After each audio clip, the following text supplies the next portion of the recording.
jsem snowboardista a tady bude ten slíbený tutoriál na to, jak se naučit a zároveň jezdit na tomto snowboardu.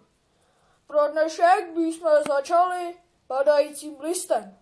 Je to styl, při kterém jezdíte zprava doleva, pořád čelem dolů.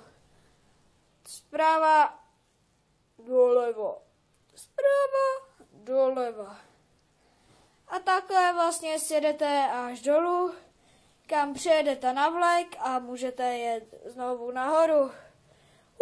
Takže toto by byl ukázka padajícího listu a tak, až se toto naučíte, tak nám napište do komentářů a já udělám další lekci k ježdění na snowboardu, až pak se dostaneme k tomu takzvanému freestylu a podobným věcem.